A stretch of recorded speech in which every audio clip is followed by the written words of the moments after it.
அனைவருக்கும் வணக்கம்.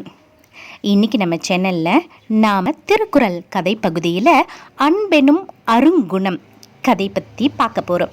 ஒரு காட்டில் பெரிய மரம் ஒன்று இருந்துச்சான். அந்த மரத்தில் பறவைகளும் விலங்குகளும் வாழ்ந்துக்கிட்டு வந்துச்சான். அங்கே இருந்த கரடி ரொம்ப சேட்டை பண்ணிட்டு வந்துச்சான். பறவைகளோட கூட்டை எட்டி பார்க்குமா. பார்த்துட்டு குஞ்சுகள்னு கூட பார்க்காம, இங்கே பாருங்க, உங்களை இப்போ தூக்கி எறிகிறேன் பாருங்க அப்படின்னு கூட்டை பிச்சு எரிஞ்சு போட்டுருமா. குரங்குக வந்தால் தங்கவே இடம் தராதான், துரத்தி விட்டுருமா. சில சமயம் குட்டி குரங்குகளோட தலையில் கொட்டை வச்சிருமா. அந்த குட்டி குரங்கு வலி தாங்க முடியாமல் அழுகுமா. அதை பார்த்து கரடி ரசித்து சிரிக்குமா.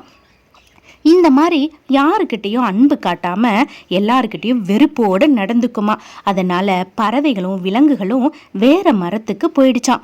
ஒரு முறை வேடன் ஒருத்த விரிச்ச வலையில் எதிர்பாராத விதமாக கரடி மாட்டிக்கிச்சான்.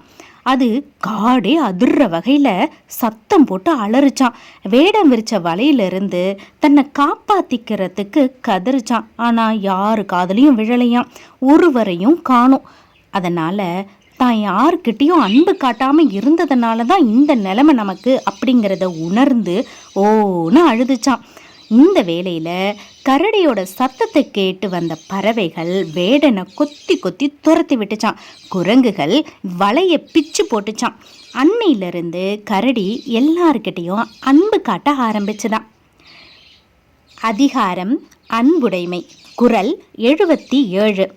என்பிலதனை வெயில் போல காயுமே அன்பிலதனை அறம். குறளின் விளக்கம்: எலும்பு இல்லாத உயிரை வெயில் காய்ந்து வருத்தும், அதுபோல அன்பு இல்லாத உயிர்களை அறம் வருத்தும். என்ன குழந்தைங்களா, உங்களுக்கு கதை பிடிச்சிருந்ததா? கதை பிடிச்சிருந்ததுன்னா சேனலை சப்ஸ்கிரைப் பண்ணுங்கள். உங்களுடைய குட்டி குட்டி ஃப்ரெண்ட்ஸுங்களுக்கும் கதையை ஷேர் பண்ணுங்கள். தேங்க்யூ.